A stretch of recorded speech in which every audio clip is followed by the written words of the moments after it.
Good evening, everyone. How are you? It's late. It's very late in the day here, but it's not late in Spain or France or the Netherlands or Germany. So that's why we decided to do one quite late here in Melbourne. I apologise to our friends in the UK. I'm sure you'll catch up with us tomorrow. But we wanted to do one a little bit late tonight so that people, particularly in Spain, could watch live, and in Holland. And I've just tried to learn how to say good afternoon in Dutch, and I have failed terribly. So I will have to practice. I'll have to practice before tomorrow. But just for those that are here, hello Robin and Joy. It's lovely to see you. And Terry and Christine as well. So I'm really pushing it, aren't I? I'm sort of got you sitting up in bed watching yesterday morning, and then late at night, probably still in bed with a hot chocolate this evening. And I tell you, it's a bit of a trap. A bit of a trap doing a show quite late in the evening, because you can get a little bit too comfortable on the couch with some sewing and watching television, and then all of a sudden I looked at the time and had to run and put some makeup on for you. So, but thank you very much for joining this evening. Oh, thank you, Joy. I'm glad you like the set. I like changing it around each time. It's quite good fun. I bought some extra props home from the warehouse today so that we can change it again for the rest of the week. Hello, Rosemary and Pat. Hello, Betty. Good to see you. Glynis here as well. Lovely. Thank you very much for joining us. Also, Pauline's here too. So what we are going to talk about this evening, I'm going to catch you all, and we're going to do this quite quick tonight before you all fall asleep on me. We're going to talk a little bit about octagons. So we all use hexagons a lot for sewing, but I really wanted to mix it up tonight because you know I love using octagons, which is one of the reasons I've got the quilt here on the back wall. So, and I designed also a fabric last year that actually has octagons in it. So that's what I wanted to just go through tonight and have a little bit of a chat about the difference between using hexagons and octagons. Obviously, maybe not that obviously, hexagons have 6 sides and octagons have 8. So it gives you a completely different look when you use them for English paper piecing or for piecing as well. And let's face it, if you have a look at a traditional snowball block, which is where you take a square of fabric and do your little cut off corners, they are essentially octagons. They're not necessarily equilateral ones where all the sides are the same size, but they do have 8 sides to the feature piece that you've put in the middle. So if you put that into your head, we actually use them a lot in our patchwork, but we just don't identify the fact that we're looking at octagonal shapes. So anyway, the first thing I wanted to show you, and this is for those that haven't seen this fabric before, I wanted to show you the fabric that's on these bags, and I need to... Rob and I set up the set today, and I realised just before we went live that it's still set up for sitting down yesterday, so my table is quite low, but I can hold things up for you or do little close-ups for you. So I'm going to hold this one up. If you have a look at that, this is from the Summer Palace collection, and these are Imperial Chinese dragons. So can you see that shape around there? So the dragons are set within an octagon, and the whole fabric has got that actual shape. We did put new kits up of these particular bags on the website. I mentioned to the girls on Chandler's Cottage this week. This is called the Chinatown Tote, so it's available as a kit. It's really simple big bag that helps you show off fabric, which is what I've done here with these guys. So I'll grab this fabric down and we'll have a little look at it just quickly before we get started on making a couple of things. Or showing, not really making much tonight, but I really want to inspire you to have a look at these particular shapes in a little bit more detail. So this is this fabric. So you can see here, you see that, okay? So you've got these big octagons around here, and then you can see what happens when you sit the octagons side by side. You actually get little squares that will sit in between, and I want you to remember that too, because you'll see that in English paper piecing in a minute. So when you actually work with these, unlike hexagons, you do end up with these little square gaps in between. So that is worth remembering, and that will actually give you, it won't work against you, it will actually give you the opportunity to do a few different things. I just want to fold this one up and I'll pop it up here on the top. Who's joined us since I was busy? Oh, Judith, girl after my own heart. She's got the Baileys in front of the television. I finished ours last night. So our house is Baileys free at the moment. That may actually be a good thing, Judith. I'm not sure. I'm not sure. Hello, Francis. Nice to see you. Lovely to see you. Oh, Christine Myers here too. And Mel.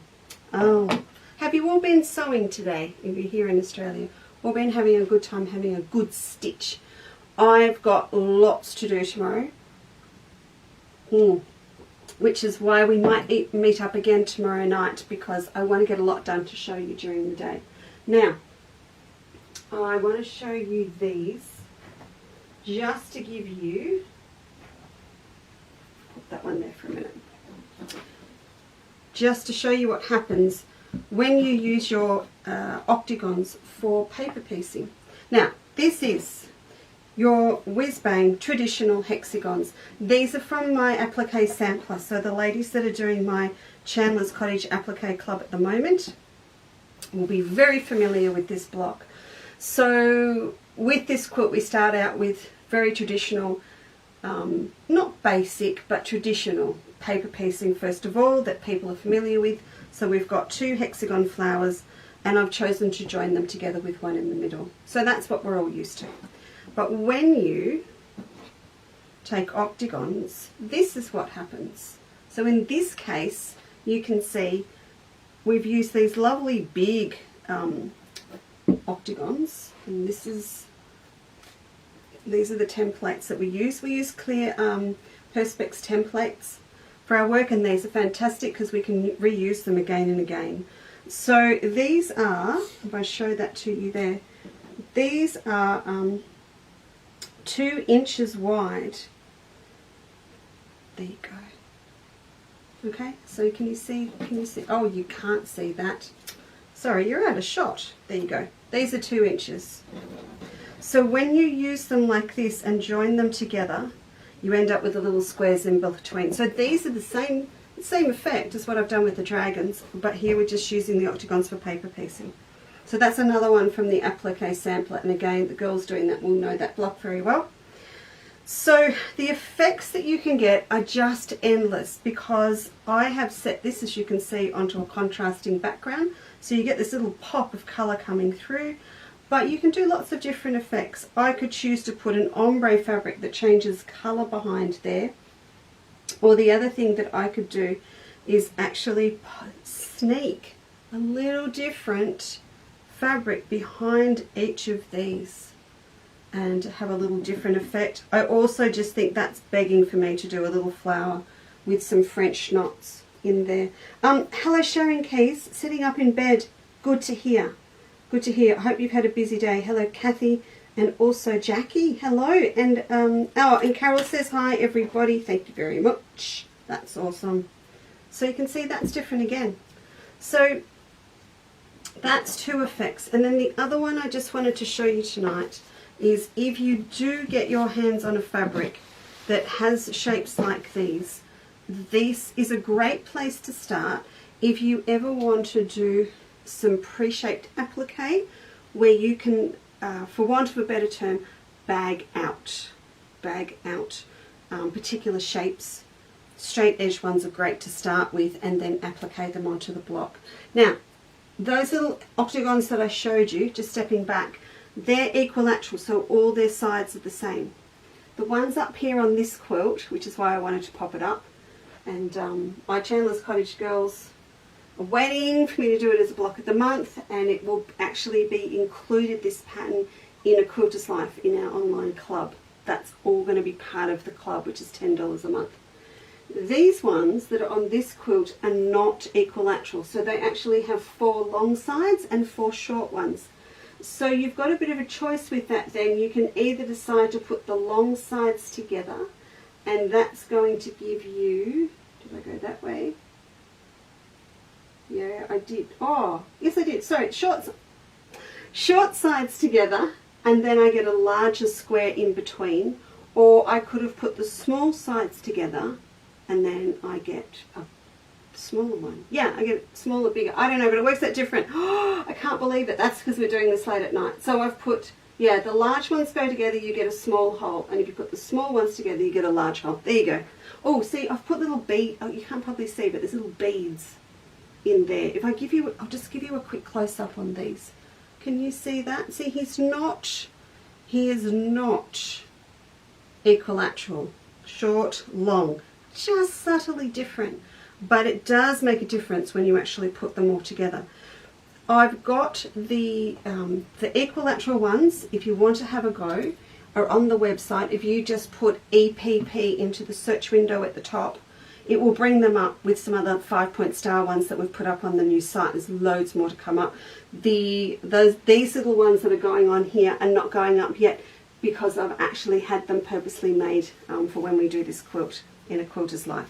So we might get some out there. Oh, they're also in another project that I'm going to finish and show you tomorrow night, which is why we're going to go tomorrow night, not tomorrow afternoon, because I've got lots to do beforehand. So I want to do a couple of these octagons for you so you can see how it's done if you haven't done them before with the English paper piecing. But then I also want to show you how you can use a fabric like this. Now I've used octagons completely as the feature on this dragon print, and you can see it up here as well. So it's in the Imperial jade colour. Ooh, and we've also, for the purple lovers, it's in purple as well. And if you are overseas and you haven't seen them before, they're all under Summer Palace on my website. So the range is called Summer Palace.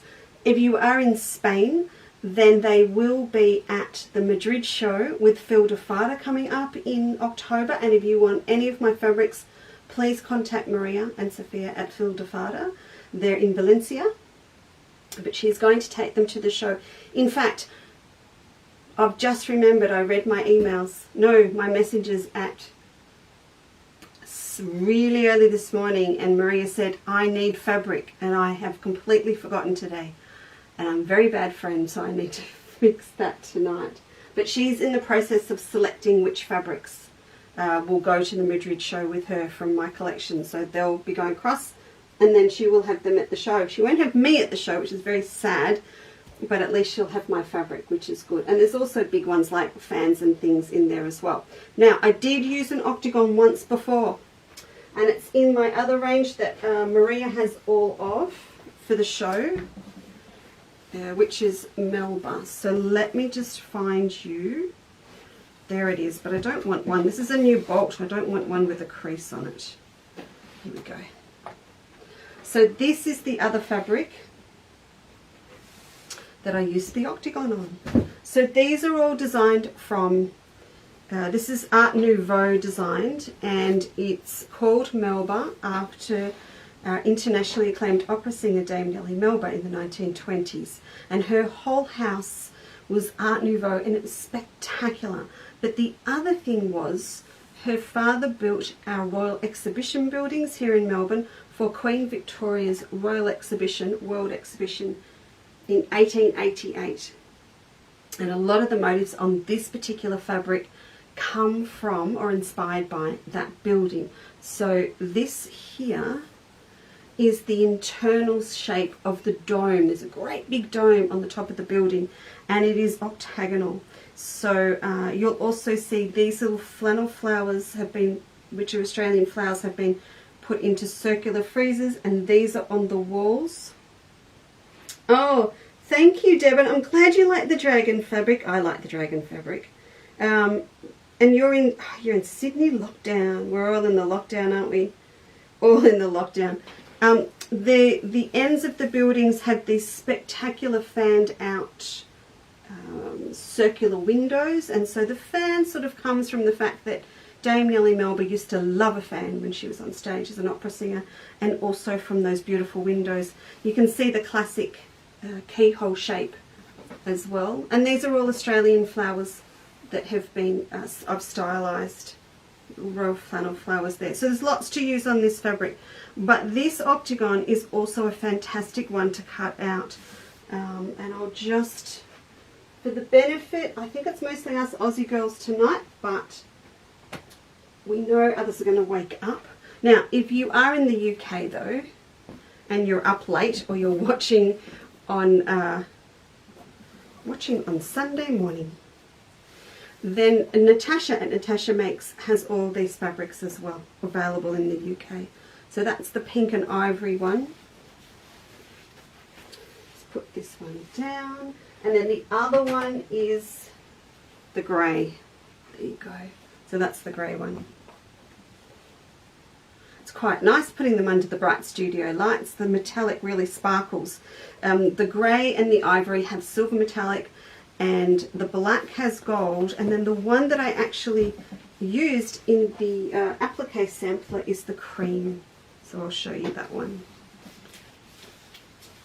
You know what I love with these as well, when you first open up the bolts, I love the smell, which sounds really silly, but it's this beauty. I don't know, I love it. I don't like it when you walk into a clothing shop and you've got the Indian dye smell, but there's just something about them when I take them out of their wrapper. I love the smell. All right, so this is the cream one,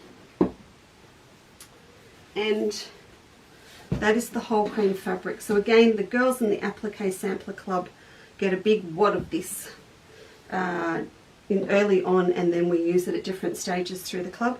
But you can see here, this has been cut out from the fabric over here, but I haven't needle turned it down. We've actually bagged it out. So I'm going to show you two ways to pre-shape with the dragons that hopefully you'll like. I have been thinking a lot about taking the dragons or these and using this as a center, and then doing some little octagonal shapes around the edges. I've got one I'm going to show you tomorrow night that I have used them as like a little corner detail on them. Which dragon are we going to use? Which dragon are we going to use? I think we'll use the purple.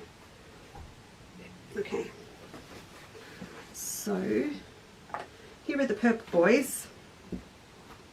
Now I will admit this one's really easy for me to work with, because when I designed this one up, how could I not make sure that these lines are 1/4 inch apart? Because I just thought, how cool would it be if it was really, really easy for us to not have to measure it or anything and just cut on the line. So I think that's what we'll do. So we'll lay this one out. So I've got two ways that we can shape this, and of course I've made it easy for myself having this with a 1/4 inch seam.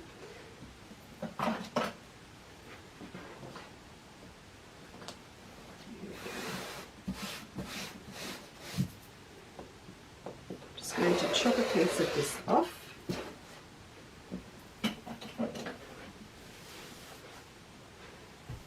Right. So I want these boys here, and I'm going to do them in two different ways. I might do one from one side and one from the other. Terrible waste of fabric, absolutely terrible waste of fabric, but I promise I will use it all up later. So I'll pop that one aside for a minute, and let's go back here. Because I know that this is a 1/4 inch around here, it does make my life super easy, because I can cut straight on the line. Now I could do this with scissors, or I could do this with a rotary cutter. If you are choosing a particular shape, whether it's an octagon, a hexagon, a diamond or something like that, then you know, you're going to use your ruler to measure out an extra 1/4 of an inch with this first way I'm doing it.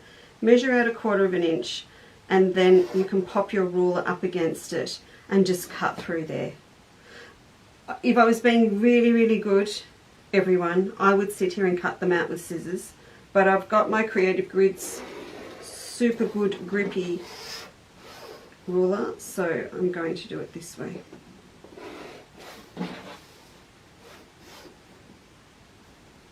Oh, I went one too far. I'm going to come back. It's both those lines a 1/4 inch.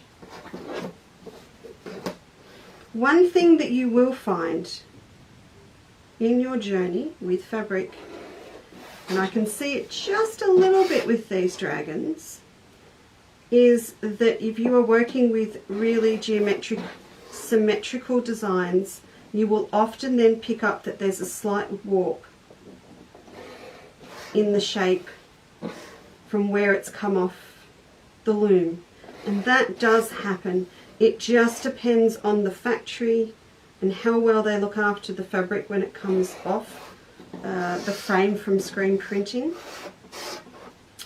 I am guilty of paying just, well, not guilty, I do confess I pay just that little bit more to have an extra person stand at the end of the process of screen printing and make sure it comes off straight, because it then rolls off into a great big tray. As it comes off, it's at its most vulnerable, so that's one step to making sure that it is super nice and straight. And the other one is when they actually bolt the fabric, if they don't bolt it well, if the big tube, we call it rolled on tube, ROT, if the big roll of fabric, I've actually got one in the cupboard, hang on, we'll get one. Wait, okay, coming. This is what this is what happens first. It gets rolled onto these.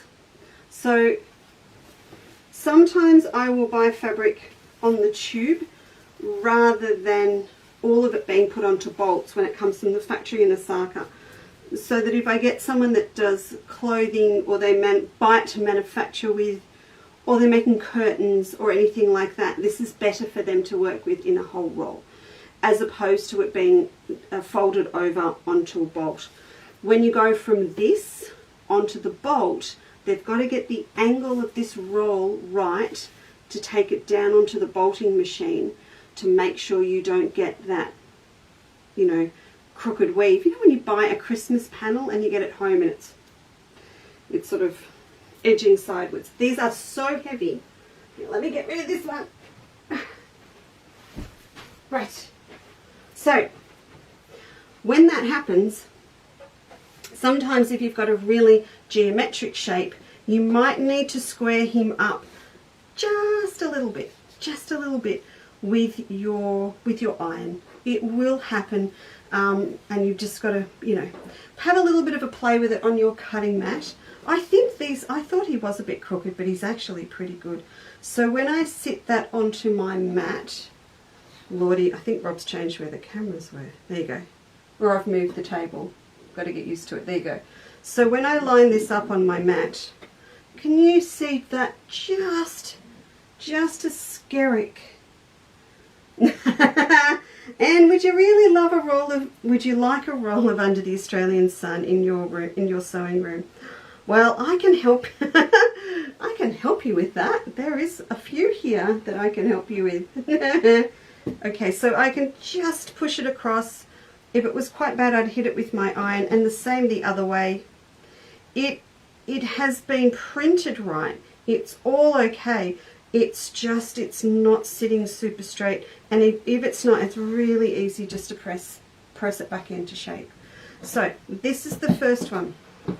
Now, what I would do with this, I've added in this 1/4 inch seam allowance, but now what you want to do is just be sure you know where that is, so that you can fold over this edge for pre-shaping.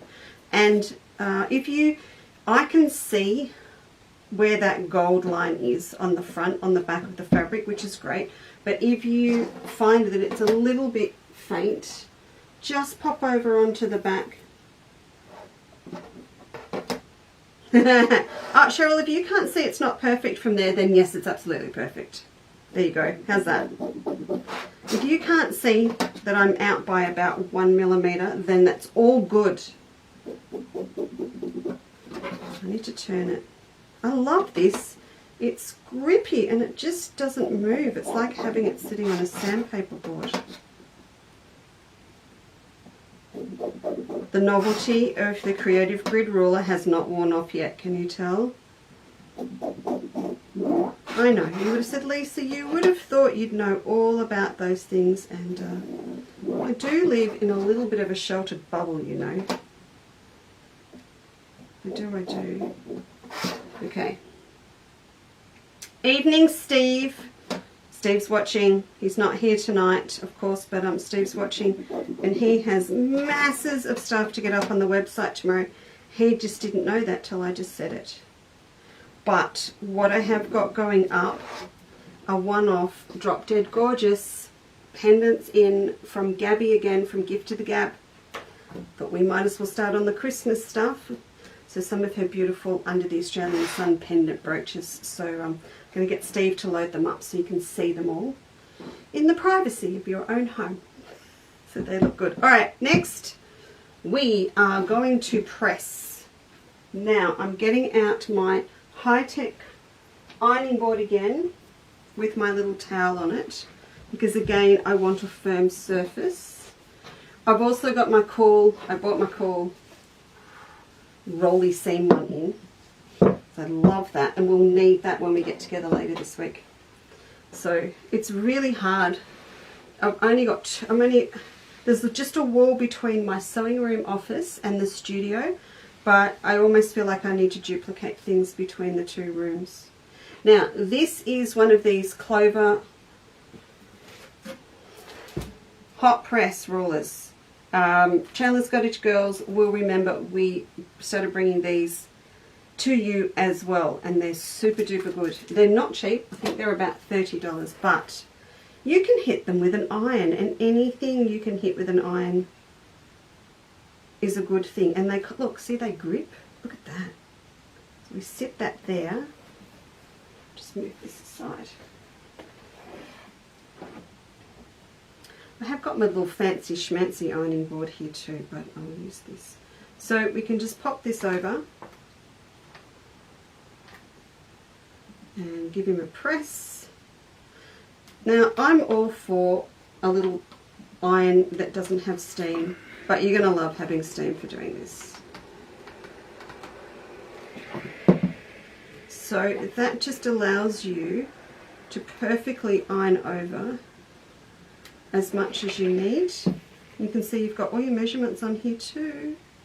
So it helps you just work out what size you want. Oh, I love it. Over we go.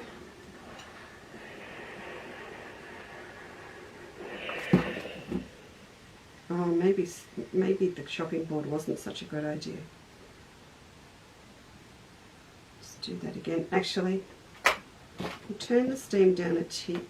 I know what it is. It's the towel is just picking up too much moisture from the steam, Lisa. So that's going to go up. So you can see you can just keep going like this. Just press that seam allowance up, and it's going to allow you to pre-shape. Now,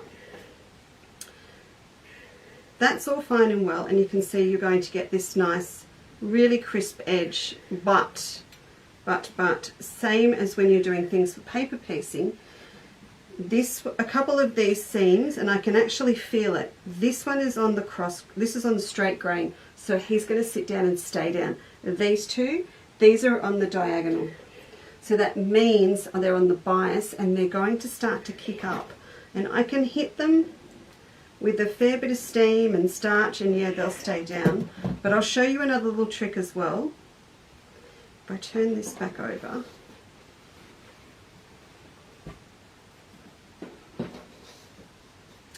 you can stick a glue stick up under here if you really want to. You can go up under here, scoot along, stick it down with the glue, and it's going to stay. The other thing that I like, if you've got some of this double-sided tape, and yeah, I'm doing the on sale tonight just a bit, I'm sorry, but it's all part of the tricks of the trade thing. If you've got some of this, cut a piece of this to about the right length, and you can see it's wider than a 1/4 inch. So you lift this up, pop that underneath, then peel it off.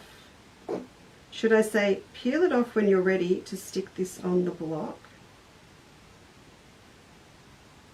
Oh my goodness, put the glasses on, put the glasses on. No, I'm good. There you go. So when I peel that off, I can stick down my seam allowance, but I've still got a lot of this exposed of the double-sided tape. So that means when I am ready to stick that down onto the block, it's going to stick because the bit that's still exposed is going to adhere it onto your block, and it's going to adhere it 1/4 inch in from the edge. That sets you up perfectly because it means that you've got it stuck down onto your block, but not the outer 1/4 inch, because that has got the fold and it's concealed that part of the double tape, but the rest of the width is going to stick it down onto the block for you. So it's down, it's stuck, and that edge is free for you to slip stitch without it having the glue in it. So that is a really good, quick, easy way to get your geometric shapes down onto the block. I'm going to leave that one there for you, and then we're going to cut another one, but this time I'm going to cut it. Jeanette, are you late again? Unbelievable. Unbelievable. Yes, Robbie. I'm sorry, what? Are you doing trivets? Tonight? In a minute. Give me a break. And Steve's saying don't forget the trivets. There. Netflix. Comes down, he goes, are you doing trivets tonight? Yes, I'll remind everyone. We've got trivets on special. I'll remind everyone. Don't worry. I will. Go back to Netflix. He has. Oh, Steve has. Oh, it was him. Far out. Okay. So we've got now back to our dragons, and I'm going to cut another chunk off this. Where am I going to go? Here. I want... Don't worry, this is not going to get wasted, I promise. Oh, I'm going to do it now because I'm so paranoid I'm going to forget. Hang on. Don't you love it when your kids get involved in your business? It's so cool. But what Steve is wanting to make sure that I remember to tell you is that we put our trivets up on special, and he's got the website to finish it, the special off. I know what it is. Rob's got me so zoomed in, so close. Okay, these are on special. So these are our Summer Palace trivets. So these all go with the fabric. So that's the purple one. That's the black and red. They do come beautifully packaged. I've got these out so you can see them. And then that's the blue one that I showed you the other day. So that special ends at midnight tonight, and they're down from $14.95 to $9.95. You put the right one out for, what are we doing? This one out. There we go. Okay. Sidetracked.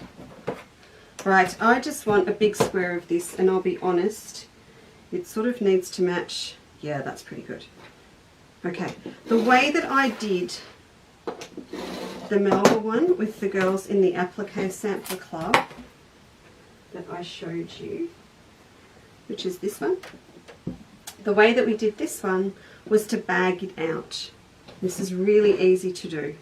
So we need to decide if I want to go to this line or to that line. I think this time we'll go to the outer line around the dragons. So if I flip it over, again, we just want to make sure that we've got that line well and surely marked. And so I'll get a pen so that you can see it a bit better.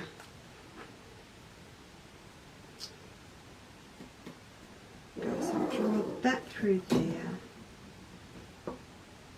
If you, as I said, I can see, wow, I may not have seen that correctly then. Let me have a look.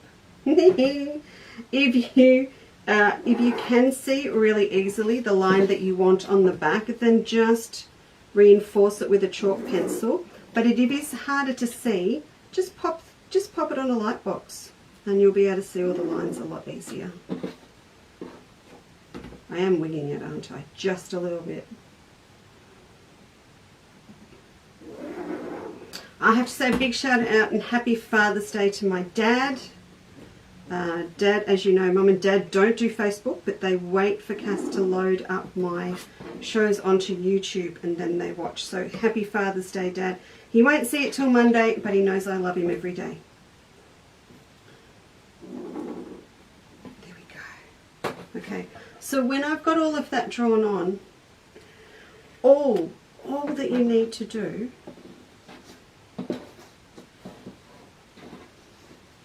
is put this right sides together. I can't get them both in the same shot. I will fix that by tomorrow. Right sides together with a thin piece of Vilene. So something really thin that you've got. So this is Vilene like you use for interfacing, in clothing, something like that. Really, really thin and easy to manipulate. Then what you're going to do is sew with your machine or by hand, it's up to you. Machine's going to give you a cleaner finish right around the shape, right round. And I mean right round. Don't leave a gap to turn through, because what you can do is then flip it over to the other side and actually slit a line about that size in the Vilene on the back, and you're going to be able to turn it through that. Okay, so come back this way, you're going to sew all the way around. Then of course come back and trim off, just leave yourself a really scant 1/4 of an inch, and then you'll be able to flip it over, cut a little hole, and then turn it inside out, outside out, yeah, turn it the right way out. Use a little shaping tool to get up into all those corners so that you're up here. Maybe hit it with a little bit of starch so you get a really nice crisp edge, and then it's all pre-shaped and ready for you to slip stitch down onto your block, or if you want to do it with machine blanket stitch or something like that. But it's a really good traditional fun way to pre-shape. I would start with straight sides first if you can, and then later on move yourself onto curves. I'm going to show you one with curves tomorrow night. It's a little bit different again. So anyway, oh, did you see on here, do you remember we did our little Suffolk puffs and turned them into cherry blossoms? So there you have 2 of the little Suffolk puffs here I've used for embellishment, and then we've done a little folded leaf on the edge just to finish that block off. But alternatively, what I could do is just stick with the hexagon. So if I wanted to, instead of putting this in the corners, I could have used more from that particular fabric collection, and I could have had my own little octagons up in the corner and shaped them like I did on that other block with the butterflies. So there's lots of different options that you can use. Okay, now let's just do one of these octagons so that you can see how they are done as well. So set that there. Okay. So the great thing, I'll use one of the big ones. The great thing about octagons is you don't need to cut them down to size, including a seam allowance, like you do with hexagons. You can actually just use squares. And that makes it so much easier and super quick to cut your fabric down. So this one that's on the back wall, I did the geisha's gown first, and when we do this quilt again this year, that's what I'm going to do. I will do this first, and then if I need any of this particular design, I want to use it anywhere else in the quilt, then I will cut that and set it aside, and then everything that I've got left over I can just cut up into squares ready to use for this lattice work in a border. So you just need to start with squares. That's all you need. So if I go back here and I'll show you, for example, some of our leftover dragons I could use. And the other thing too, when you are choosing fabrics to use for your paper piecing, you've got to keep in mind a couple of different things, in that if you are deciding that you're going to use the same print, I've used some under the Australian Sun Floral here, then you know that all of them are going to come up different, and you might decide that that's what you want. That's great. Or if you're going to use tonal ones like the dragons here, then that's going to give you a really different look again. But even though this is a tonal fabric, you can see I'm going to get contrast, because some areas it's going to be heavily designed, you know, a little dragon head that would just be so cute. Other parts are going to have this geometric design down here, so, or this little spot bit here, so all of it's going to come up really different. I would probably alternate this with another fabric from the collection so that I get that, you know, a little bit of difference through. What's a good example? Hang on, let's do this one. So this is the border print from Summer Palace. That's got lots going on. So we've got tea houses and ginger jars, lots of different things. It's mirror imaged on the other side.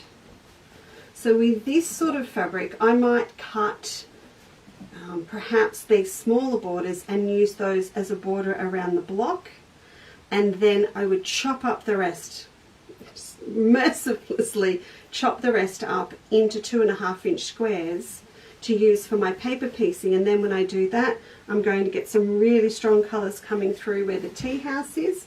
So all of these colours down here, I'm going to get really, really strong reds, and then I'm going to get subtle bits where the blossoms are. I'm going to get hits of green and mustard. So, and I might, or I would have to, wouldn't I? I'd have to make sure that I fussy cut that little, the little double happiness symbol off the gong. So he was just one little square on his own. And then I would mix that fabric up with a strong contrast like the red dragons. I would definitely do that. You've also, think about it, you know, depending on the size of the octagons that you're using, then you'll want to look at different scales. So if you go big, like the border, then you know you're going to get a lot of variety. If you want to keep it more symmetrical and consistent in the look, then a smaller print like the blossom from that collection would be a good example to use.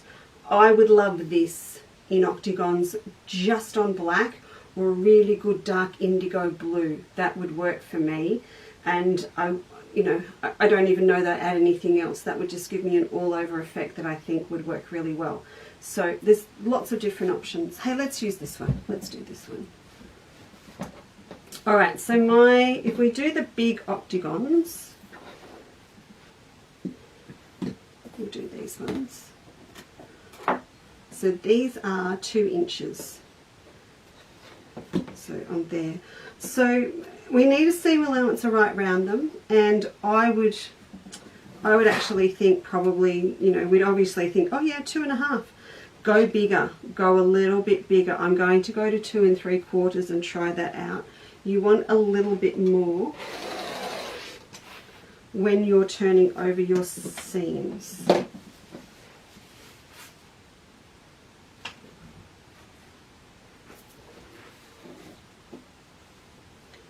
Fold that up. So we'll do that again.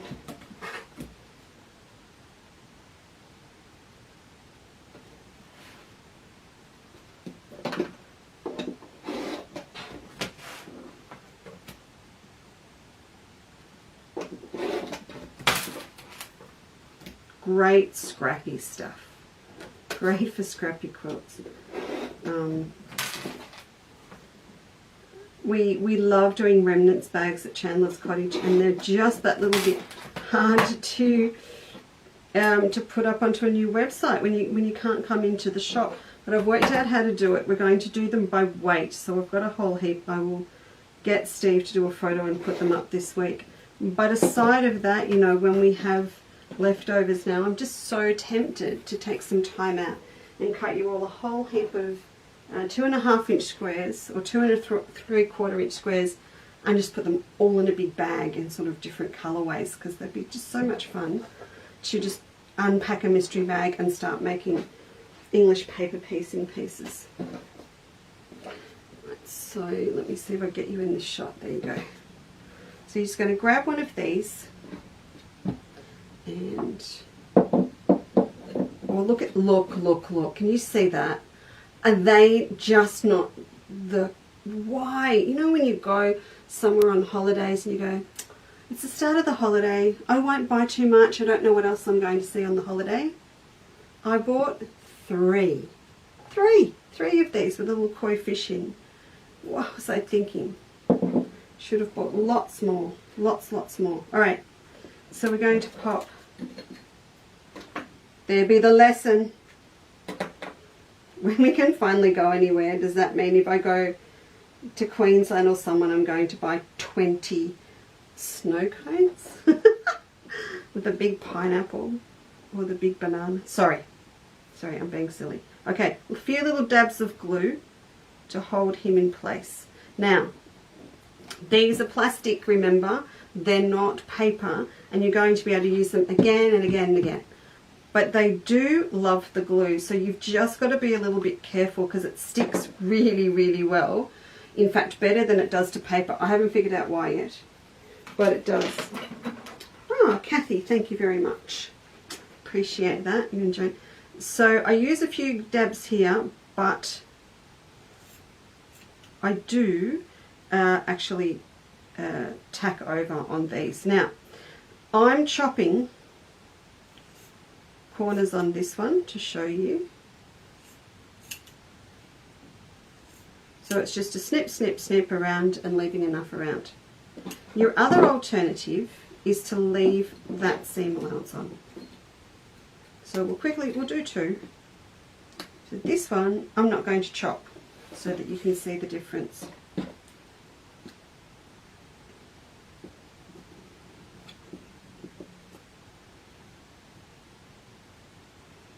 I think, you know, don't get me wrong, I love a Liberty and I love a traditional fabric. My house usually has thimbleberry quilts and traditional ones, or depending on the sort of house that we're living in.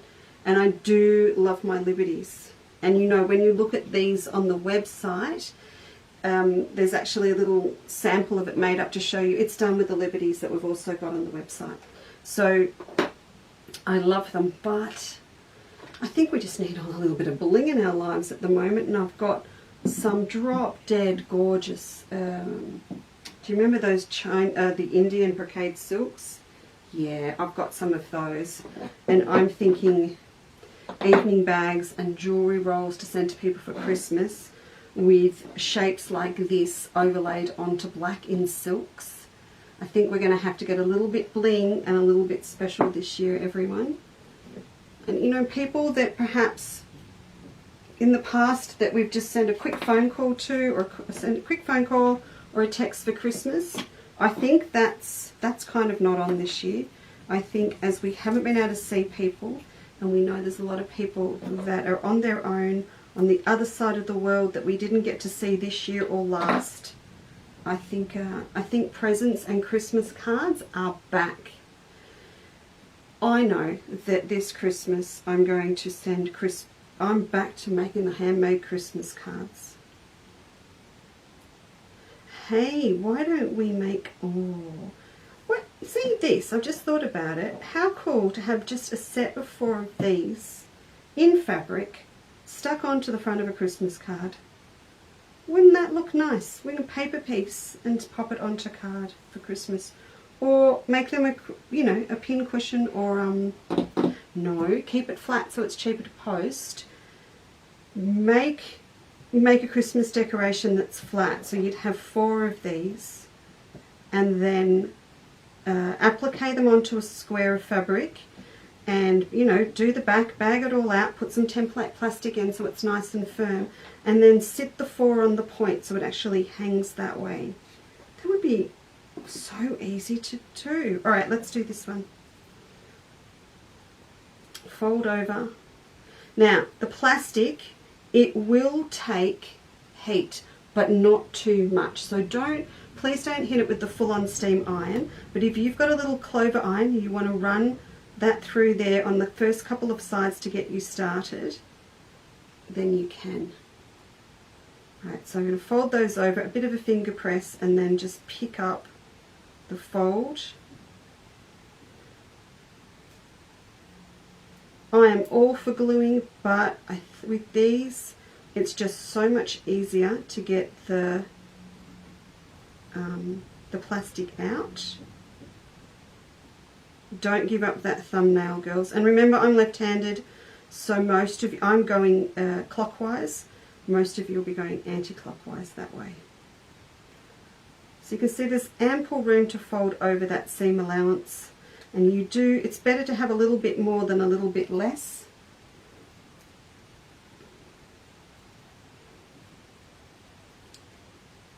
In a heartbeat, you're going to have these done.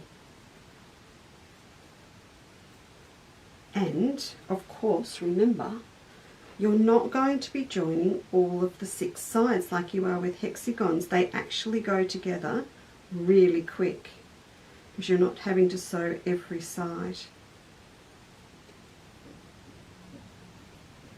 So I just go over once and over again. Now this tacking will never come out. This is going to stay in here. And I'll go just back to the start again. The great thing about this tacking stitch too is that the pieces the length of thread that goes over the top to each corner, it actually helps hold it all in place. It doesn't flick out, so it does serve a purpose. Alright, so there's number 1. Super quick, nice and crisp, all done. So now I want to do this one and just show you the difference.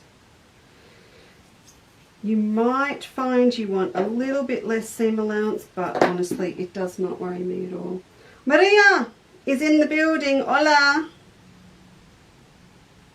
See, we've been talking about you, Maria, that I have to get photos to you for the Madrid show.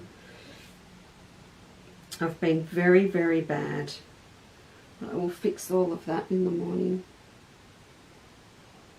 Oh, for the scissors, I know, Rosemary, we're just going through the little bit of a nightmare trying to get them out of Asia at the moment.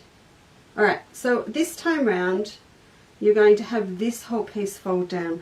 I'm going to start on one of the narrow edges first, like that, and then I'm going to fold down one of those little corners.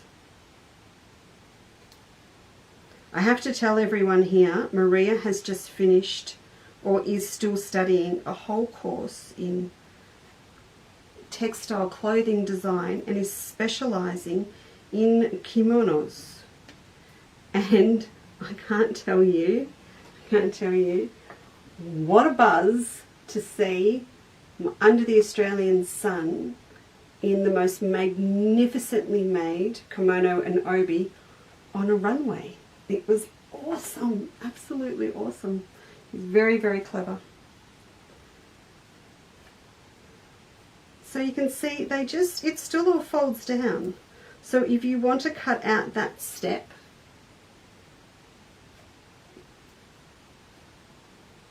you can. We are making Christmas decorations later this week with Maria's pattern that I brought home. I shamelessly took samples and all. I actually think it was I think Raphael, Maria's dad, was making the Christmas decorations, and I took some, and it feels like I did it in a rush, and it was because the show in Sitges was cancelled and we had to quickly get to Madrid airport to get out in March last year. So everything happened very quickly, but we are going to make, let's say, Raphael's Christmas decorations, so I can really get you in the mood for making things to send people.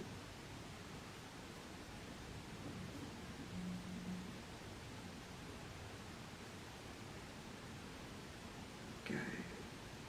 And the girls in A Quilter's Life, if you remember that yummy roast pumpkin recipe I did with the rosemary and honey.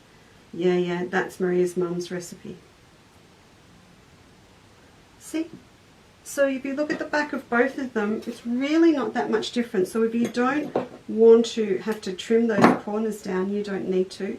And I'm going to do the last little step for you and join these two together. Because then I can just give you another little hint of what you can use them for. Oh, do we want to talk threads and English paper piecing? Do we really want to go there? We probably do want to go there. A lot of people love to use a fine polyester thread for their piecing because the thread cuts in and it disappears instead of using a silk. You can do that, but I'm not. I'm a cotton girl, cotton or silk, because after time the polyester is very fine. If your fabric's very soft, it starts to cut through and you get little needle holes appearing in the seams in your work. So if your quilt is going on a wall like this, it's fine.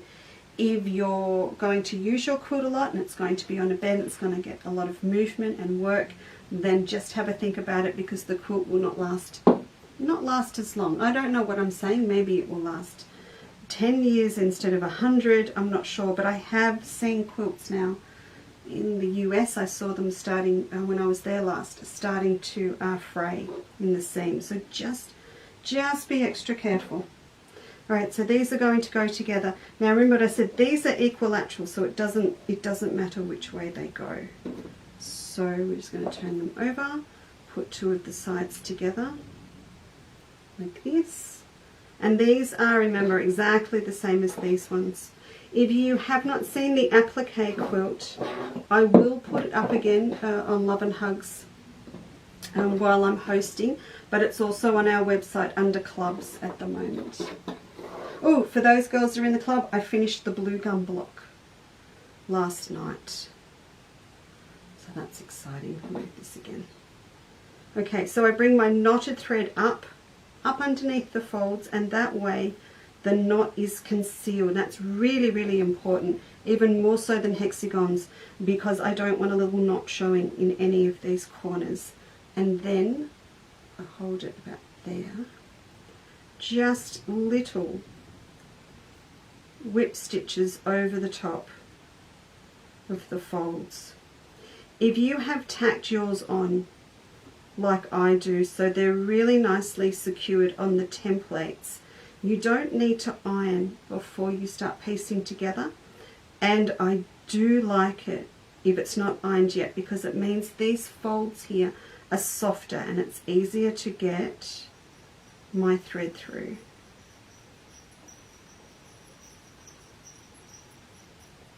If you can hear that bell, it's not Father Christmas, it's Ginny the cat running through the house. Right, so again at this end, just maybe a little securing stitch with a loop, so they're nice and secure. And you're going to want to run this thread back through into your seam allowance to get it out of the way. Chop that off. There you go. Done. And I'll show off, get it nice and close and let it focus so you can't see my stitches. I've used red, maybe just see them just a tiny little bit there, but they're well hidden. So just make sure that you use a really nice fine cotton. We use Masterpiece from Superior Threads, a Fina from Wonderful, something like that, that's really beautiful. Metler also have a beautiful satin mercerized thread. Mercerized means it's not a scientific thing. Mr. Mercer invented that technique that they use of running a thread over a flame, and it takes all of the fluff off it before they put it onto the reel. And so you want one of those super fine, beautifully mercerized cottons, and it's going to do just as good a job and disappear into your work as much as a silk would. So if you've got these done, that's all well and good, and you can see that's what they would look like. So I'd be really happy with just all of mine being this fabric. I'd love that. Particularly on a bag, it would be just stunning to have a row of black. Remember we did our purses yesterday, so a row of black along the bottom with these on it, and then this fabric again up the top of the bag would be really nice. If you didn't see yesterday's, please go back and have a look, and that will make more sense for you. Now, one little thing something that you will see over the next week as well, is that how to use these to make butterflies. So these smaller ones are a good example to show you. If I use two smaller ones here, I think you can just see that. Two smaller ones, like this. This will give me my large and small wings for my butterflies. So it's just a really pretty little thing to do as well. So you can have, a lot of your lattice work going on. If I come back over here, we've been embroidery pursing, appliquing on flowers from my butterfly fabric in the club, but equally I could have had a butterfly made out of octagons as well on this block. So lots of fun to be had. So I hope that just gives you a little bit more inspiration, ideas of how you can apply your English paper piecing to different shapes and getting really different effects. As I said, these are on our website if you would like to grab a little pack of them. Just to have a play. We do little packs of them of 20 for $6. Not many, but as I said, you can use them again and again. So you can get more if you don't like taking them out, or you're going to get a long way with just one little pack of them. And then you'll be able to cut your 2 3/4 inch squares of all of your scraps and just go to town, have a great time making up lots and lots of different lattice work with them. And the fabric with the dragons is under Summer Palace on the website, and the other one with the pre-shaped of this one with the octagon is Melba, and there's a whole section of Melba on the homepage of the website as well. But thank you very much for joining me this evening and staying awake. Or if it's in the afternoon for you, Maria, I hope you enjoy your afternoon. I'll get those photos to you tomorrow. So remember Maria at Fil de Fada in Valencia, and she will have them at the Madrid show next month. And also if you're in the UK, you can pick them up at Natasha Makes on her website in the UK. We will also have another fabric from Melba, which has just been reprinted. I'm going to show that to you with a new paper piecing shape over the weekend coming up, and that fabric will also be available from Maria from in Fil de Fada, Natasha in the UK, and then also from a Quilter's Corner in Finlayville in Pittsburgh at Mary Beth's store, and that will be there in mid-September, maybe late September. I'm air freighting that into them, so I've got some of it out everywhere for people to source if they like what I'm going to do with it on the weekend. Please enjoy the rest of your afternoon or your evening. Good morning to you if you're watching this when you've just got up, and I look forward to seeing you next time. Now, what we're going to do tomorrow night is a little bit earlier. We're going to do 7 p.m. Are you looking at me, Rob? You're right. We're going to do 7 p.m. tomorrow night, just a little bit earlier, so that we can catch the girls in the UK. And I look forward to seeing you then, and I'll pop that up in a post for you as well. All right. Good evening. Bye. Bye.